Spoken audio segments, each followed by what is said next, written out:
അപരിചിതയായ സ്ത്രീക്ക് ലിഫ്റ്റ് കൊടുത്ത ഭർത്താവിനെ അഭിനന്ദിച്ചു ഭാര്യ. അത്ഭുത ഭാര്യയോ? അങ്ങനെ വരാൻ വഴിയില്ലല്ലോ. ലിഫ്റ്റ് കൊടുത്ത സ്ത്രീയോട് ഇനിയും കാണാമെന്ന് പറഞ്ഞപ്പോൾ സ്പോട്ടിൽ തലക്കടിച്ചു വന്ന് അതേ ഭാര്യ.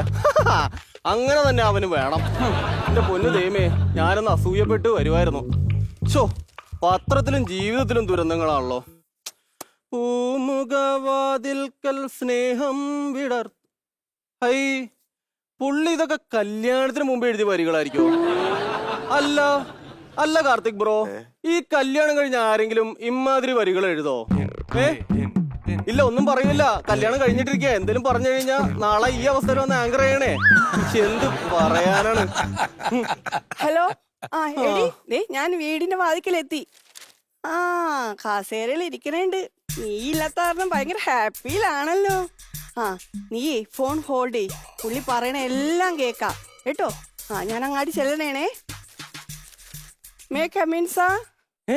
അന്യശ്രീ ശബ്ദോ? പഞ്ചായത്തിൽ നിന്ന് രേണു. അയ്യോ, പഞ്ചായത്തിൽ ആര് വീണു? പഞ്ചായത്തിൽ വീണതല്ല, പഞ്ചായത്തിൽ നിന്ന് രേണു. ഓ, അതായിരുന്നാ? എന്താ കാര്യം? സാറേ, നമ്മുടെ ഈ പഞ്ചായത്തിലെ ഒരുപാട് ഡൈവേഴ്സ് കേസുകളൊക്കെ നടക്കുന്നുണ്ട്. ഓ, രക്ഷപ്പെടുന്നവരുടെ എണ്ണം കൂടി കൂടി വരുവാണല്ലേ? അതിന് പിന്നെ എന്താ കാര്യമെന്ന് അറിയാൻ വേണ്ടി ഒരു സർവേ എടുക്കാൻ വന്നതാണ്. അടിപൊളി. ഇരിക്കെ, കറക്റ്റ് സ്ഥലത്താ വന്നേക്കണം. ചോദിച്ചോളൂ. എന്താ സാറിന്റെ പേര്? എഴുതിക്കോ. സുഹൃദാനന്ദ. സുഹൃദാനന്ദ വിക്രമ. സുഹൃദാനന്ദ വിക്രമ പുരുഷോത്തമ. സുഹൃദാനന്ദ വിക്രമ പുരുഷോത്തമ. എത്തിപ്പിടി സുഗുണൻ. ജന്തുവാടോ? ട്രെയിനിന്റെ പോകിയോ? അല്ല, വേണ്ട, സുഗുണൻ മാത്രം എഴുതിയാ മതി. എത്തിപ്പിടി സുഗുണൻ. വീട്ടുപേര്? മുട്ടിനിക്ക. എന്റെ പൊന്നു പെണ്ണുമ്പുള്ളേ, എന്റെ വീട്ടുപേരാ പറഞ്ഞത്. മുട്ടിനിക്ക ഫാമിലി. ഇതുമാതിരി പേരൊക്കെ ആരാടോ ഇട്ടത്? എന്റെ പൂപ്പരിട്ട പേരാ. പുള്ളിക്ക് എന്തായിരുന്നു ജോലി? ബസ്സിലെ കണ്ടക്ടർ. പിന്നെ ഒന്നും പറയാനില്ലേ? വീട്ടിലില്ലേ? ഓ, ആ ബുൾസായി കണ്ടത് ഇവിടെ ഇല്ല. അതല്ല ഞാൻ ഇത്ര ഹാപ്പി ആയിട്ട് ഇരിക്കണത്. എവിടെ പോയി? എന്റെ ബ്ലഡ് ടെസ്റ്റ് ചെയ്യാൻ വേണ്ടി ലാബ് വരെ പോയേക്കുവാ. അപ്പൊ സാറ് പോയില്ലേ? ഇല്ല, എനിക്ക് അവളുടെ ആദ്യത്തെ ഇടി മാത്രമേ ഓർമ്മയുള്ളൂ. പിന്നെ ബോധം വന്ന് കണ്ണാടി നോക്കിയപ്പോഴാണ് മൂക്കിന്നാണ് അവള് ചോര എടുത്തോണ്ടെന്ന് എനിക്ക് മനസ്സിലായത്. അപ്പൊ ഈ പെടലിക്ക് എന്ത് പറ്റി? എന്റെ പൊന്നടാവേ, അതൊന്നും ഓർമ്മിപ്പിക്കല്ലേ. അവള് മോര് കാച്ചാൻ വെച്ച മഞ്ഞപ്പൊടി എടുത്ത് ഞാൻ റീല് കാച്ചി. അവൾ അത് കണ്ട് മടൽ വെട്ടി പെടലിക്ക് ഒറ്റ വെട്ടായിരുന്നു. എന്തേലും പറഞ്ഞായിരുന്നോ? അവള് ഭയങ്കരിയാണെന്ന് പറഞ്ഞതാണ്. കൊടും ഭയങ്കരയാണ് അവള്, കൊടും ഭയങ്കരി. സാറിന് ലിവിങ് ടുതറിനോടൊക്കെ താല്പര്യമുള്ള ആളാണോ? നല്ല ചോദ്യം. താങ്കളുടെ കല്യാണം എങ്ങനെയായിരുന്നു? അറേഞ്ച്ഡ്. ഓ, അപ്പൊ ആൾക്കാര് കൂടി കൊന്നതാ അല്ലേ? ഓ, എന്റെ പറയാതിരിക്കെ വേദം. ആത്മഹത്യ ചെയ്യാൻ നിന്ന എന്നാ കുടുംബക്കാര് നാട്ടുകാരുടെ മുന്നിലിട്ട് തീറ്റയും കൊടുത്ത് തല്ലിക്കൊന്നേ. മനസ്സിലായില്ല. ലൗക്കം അറേഞ്ചർ ആയിരുന്നെന്ന്. അപ്പൊ ഈ ലിവിങ് ടുതറോ? അതാണ് സുഖമരണം. സാറേ, താലിയായിട്ട് അങ്ങനെ കളിയാക്കിയൊന്നും വേണ്ടട്ടാ. അയ്യോ, തുടക്കത്തില് മാത്രമുള്ളൂ താലികെട്ട്. അത് കഴിഞ്ഞ അത് വള്ളിക്കെട്ടോ, പിന്നെ അത് ജല്ലിക്കെട്ടും. സാറേ, കല്യാണം കഴിഞ്ഞിട്ട് എത്ര വർഷമായി? 10 വർഷമായി. കുട്ടികള്? 2 കുട്ടികള്. എത്ര വയസ്സായി? ഒന്നിന് 65-ഉം മറ്റേതിന് 60-ഉം. അതെങ്ങനെ? ഒന്ന് എന്റെ തന്ത ശിവൻകുട്ടി, 2 അവളുടെ തന്ത രാമൻകുട്ടി. അയ്യോ, അതല്ല. പിന്നെ നിങ്ങൾക്ക് എത്ര കുട്ടികളായി? എന്റെ പൊന്നോ, ഇനി അതുങ്ങളുടെയും കൂടെ തല്ല് മേടിക്കാനുള്ള ശേഷി ശരീരത്തിനില്ല. ഓ, ശരി. അപ്പൊ കുടുംബജീവിതമൊക്കെ എങ്ങനെ പോകുന്നു? കറക്റ്റ് ചോദ്യം. ദേ, ഈ ഭംഗിയുള്ള ഷൂ കണ്ടോ? ഈ ഷൂ ആണ് എന്റെ ഈ വീട്. ഇതിനകത്തുള്ള ഈ സോക്സ് ആണ് എന്റെ ഭാര്യ. ഇതിന് രണ്ടിനും ചേർത്ത് നിർത്തുന്ന ഈ വള്ളി കണ്ടോ? ഈ വള്ളിയാണ് ഭർത്താവായ ഞാൻ. പുറമേ നിന്നുള്ള ആളെന്നുള്ള നിലയ്ക്ക് കണ്ടിട്ട് എന്ത് തോന്നുന്നു? ഹായ്, നല്ല സന്തുഷ്ട കുടുംബം. ഒന്ന് മണത്തു നോക്കിയേ. ഉള്ളിലുള്ള നാറ്റ് ഞങ്ങൾക്കേ അറിയൂ. പിന്നെ അവള് വേണമെങ്കിൽ പോയി കുളിക്കട്ടെ, എന്റെ ഭാര്യ. പിന്നെ ഞാൻ കുളിപ്പിച്ചു കൊടുക്കണോ നീ അവൾക്ക്? അല്ല, സാറിന് എന്താണ് ജോലി? ഞാൻ പണിക്കൊന്നും പോവില്ല.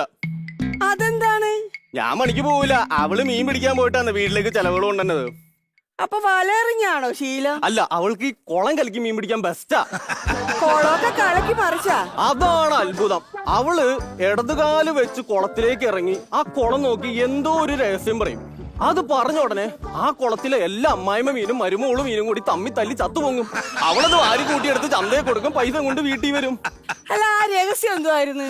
ആ രഹസ്യം എന്താന്ന് ഞാൻ ചോദിച്ചപ്പോ അവൾ എന്നോട് പറയാ, അത് അവളുടെ കൂടെ വായുവിൽ അലിഞ്ഞില്ലാതാകുന്നു. അല്ല, വായുവിലല്ലോ, മണ്ണിലല്ലേ? അത് മനുഷ്യ സ്ത്രീക്ക്, ഇത് യക്ഷിയല്ല, യക്ഷി. അതെ സാറേ, എല്ലാവർക്കും പ്രേമൊക്കെ ഉണ്ടാകും. ആ, സാർ അത്രക്കാരനാണെന്നല്ലേ ഞാൻ പറയുന്നത്. അല്ല. എന്നാലും ഞാൻ ചോദിക്കണേണ്, ചോദിക്കേ ആരെങ്കിലും പ്രേമിക്കുന്നുണ്ടോ? എന്തോന്നോ ഈ അല്ല, ഇത് സെൻസസിന്റെ ഭാഗമായിട്ട് ചോദിക്കണോ? അതെ അതെ അതെ അതെ. എന്നാ ഞാൻ പറയാം, പക്ഷെ എന്റെ ഭാര്യ പൂതന അറിയരുത്. അറിയൂല. എനിക്ക് ഇൻസ്റ്റാഗ്രാമിലും വാട്സാപ്പിലും ഒരു 3-4 ഉണ്ടായിരുന്നു, അത് അവള് പൊക്കി. അപ്പൊ അവൾ അറിയാതിരിക്കാൻ വേണ്ടി ഞാനിപ്പോ ഗൂഗിൾ പേ വഴിയാണ് 3-4 ഞാൻ വളച്ചേക്കണത്. എന്റെ പൊന്നു സാറേ, ഭാര്യയുടെ പ്രശ്നമല്ലേ? എന്ത് എന്റെ ഇക്ക ഷുഗർ വരുമെന്ന് മേടിച്ച് ആരെങ്കിലും മധുരം കഴിക്കാതിരിക്കോ? ഇല്ല, കണ്ട ഞങ്ങളൊക്കെ അങ്ങനത്തെ ആൾക്കാരാ കേട്ടാ. അല്ല, കല്യാണം കഴിഞ്ഞ് വന്ന പ്രധാന മാറ്റങ്ങള്. ഒരു കാലത്ത് ഈ കവല പറപ്പിച്ചിരുന്ന കവലച്ചട്ടമ്പിയായിരുന്നു ഞാൻ. എന്നിട്ടാണ് ഈ ചട്ടമ്പിത്തരൊന്നും വീട്ടിൽ കാണിക്കാറില്ല. അതല്ല പെണ്ണുമ്പിള്ള പറഞ്ഞ കവലച്ചട്ടമ്പിയായിരുന്നു. വീട് കവലയിലാണോ? അല്ലല്ലോ. സാറേ, അടുത്ത ചോദ്യം ഇത്തിരി ടഫാണ്. ചോദിക്കൂ, കുഴപ്പമില്ല. അഥവാ സാറിന്റെ ഭാര്യ ആദ്യം മരിച്ചു എന്ന് വിചാരിച്ചു. അമ്മേ, അയ്യോ, സാറിന് വിഷമോയാ? ഇല്ല, 2ാം കെട്ടിന്റെ ചെലവുകളെ പറ്റി ആലോചിച്ചതാ. സാരമില്ല, ഞാൻ ലോൺ എടുത്തോളാം. കണ്ടിന്യൂ. ഭാര്യ മരിച്ച് പ്രേതമായിട്ട് വരുമ്പോ എന്ത് ചോദ്യം ചോദിക്കുന്നത്? പ്രേതമായിട്ടാണ് അവള് വന്നെങ്കിൽ ഒരൊറ്റ ചോദ്യം ഞാൻ ചോദിക്കുള്ളൂ, രൂപത്തിലോ മാറ്റമില്ല, സ്വഭാവത്തിലെങ്കിലും ഒരു ചേഞ്ച് പ്ലീസ്. സാറേ, ആരോ വിളിക്കുന്നു, സാറിനോട് സംസാരിക്കണോന്ന്. ലേഡീസ് ആണോ? അതെ, ലേഡീസ് ആണ്. ഹലോ ആരാന്ന് മനസ്സിലായോ? ഇത് നമ്മുടെ പാൽക്കാരി അമ്മിണിയല്ലേ? അല്ല. എന്നാ കുടുംബശ്രീയിലെ ജലജ? അല്ല. അതും അല്ലെങ്കിൽ നമ്മുടെ അയൽക്കൂട്ടത്തെ സരസു? അല്ല. അന്ന കഴിഞ്ഞ ആഴ്ച ഞാൻ മതലിൽ ഏന്തി നോക്കിയപ്പോ എന്റെ മൊന്തയ്ക്ക് എറിഞ്ഞ മന്ദാകിനി. സ്വന്തം ഭാര്യയുടെ സൗണ്ട് എടുത്ത് നിനക്ക് മനസ്സിലാവത്തില്ലോടാ. അതെ, ഞാൻ അങ്ങോട്ട് വരുവാ. അയ്യോ, ഇന്ന് നിന്റെ അന്ത്യവാ. അയ്യോ, സാറിന് എന്ത് പറ്റി? എന്താ മിണ്ടാത്ത? അറ്റാക്കാണോ? അയ്യോ, ഞാൻ വെച്ച ആളെ കൂട്ടട്ടെ. വേണ്ട, സൈലന്റ് അറ്റാക്ക, അതുകൊണ്ട് ഒച്ച വെച്ചിട്ട് കാര്യമില്ല. ആളെ കൂട്ടണ്ട. നാളെ നീല ടർപ്പായം ചോന്ന കസേരം കാണുമ്പോ ആള് തന്നെ കൂടിക്കോളും. ഓക്കെ, ശരി എന്നാ.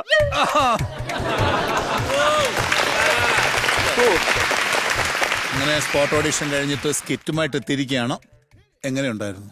ഉദ്ദേശിച്ച പോലെയൊക്കെ ചെയ്യാൻ പറ്റിയോ? ഉദ്ദേശിച്ച പോലെ ചെയ്യാൻ പറ്റി. ആരുദ്ദേശിച്ച പോലെ? ഡയലോഗ് ഞങ്ങള് വിചാരിച്ച പോലെ തന്നെ ഒന്നും അങ്ങോട്ടും ഇങ്ങോട്ടും മാറിയതായിട്ട് ഫീൽ ചെയ്തില്ല. പക്ഷെ ഉദ്ദേശിച്ച പോലെ വന്നില്ലെന്നായിരിക്കും.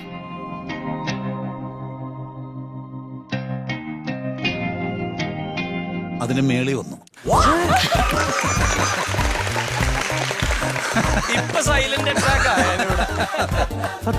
ഉഗ്രനായിരുന്നു. ഉഗ്രൻ എന്ന് പറഞ്ഞാൽ അത്യുഗ്രനായിരുന്നു. രണ്ടുപേരുടെയും പെർഫോമൻസ് കേട്ടോ.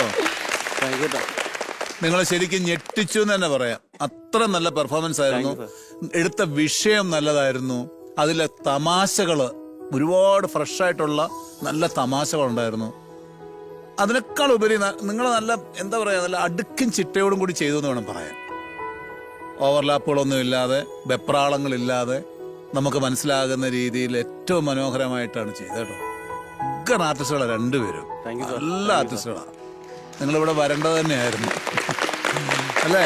ഇവരെയൊക്കെ നമ്മളൊന്ന് പറഞ്ഞു വിട്ടിരുന്നെങ്കിൽ നമുക്കൊരു വലിയ നഷ്ടമായി പോയേനെന്ന് തോന്നി. അത്ര മനോഹരമായിട്ട് രണ്ടുപേരും ചെയ്ത് ഇതങ്ങോട്ട് പിടിച്ചു.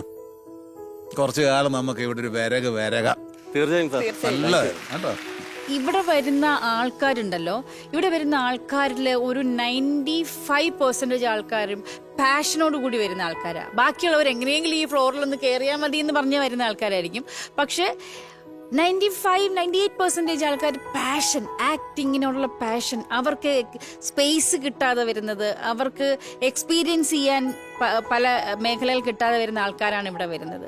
അപ്പോൾ എനിക്ക് ഇപ്പോൾ തോന്നുന്നത് സ്പോട്ട് ഓഡീഷനിൽ നമ്മൾ ചൂസ് ചെയ്തത് തെറ്റിയില്ല.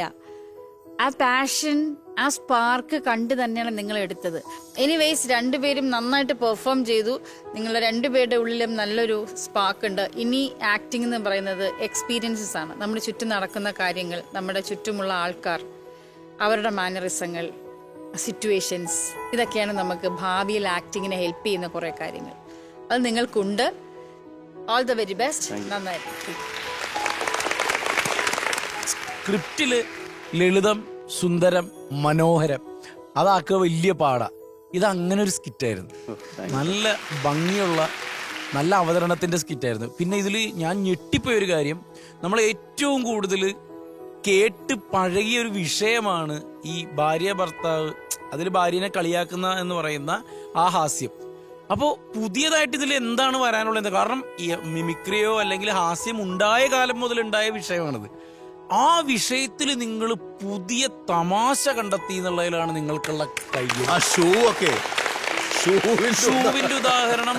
അപ്പൊ കല്യാണം അറേഞ്ച്ഡ് ആയിരുന്നു. അപ്പൊ എല്ലാരും കൂടി കൊന്നതാ. ആ ടോണൊക്കെ മാറിയപ്പ അതൊക്കെ ഭയങ്കര ഭംഗിയായിരുന്നു. ഇതിലെ തമാശകളെല്ലാം നല്ല പ്യുവർ കോമഡികളായിരുന്നു.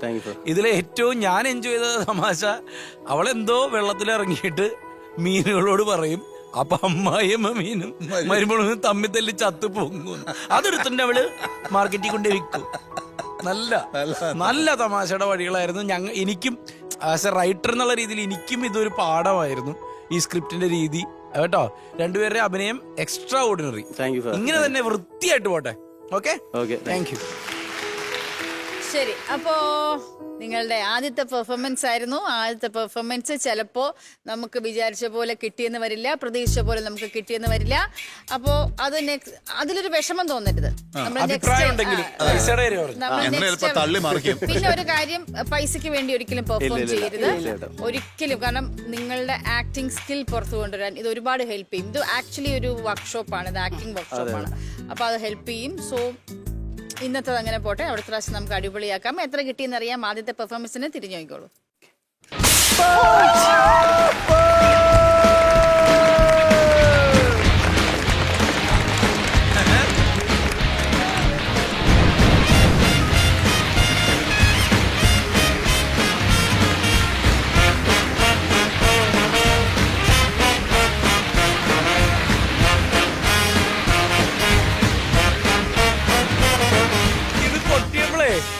ഗാനേഷ് ഇപ്പൊ ചരമേഷായ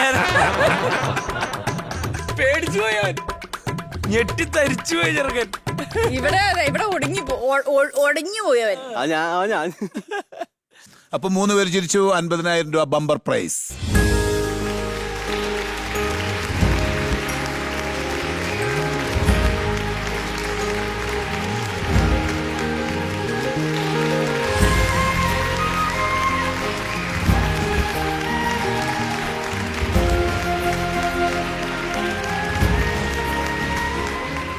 അപ്പൊ ഓക്കെ, വളരെ സന്തോഷം കേട്ടോ. 3 പേരും ചിരിച്ചു. 50,000 രൂപ ബമ്പർ പ്രൈസ്. കൈ നിറയെ പൈസ. Thank you.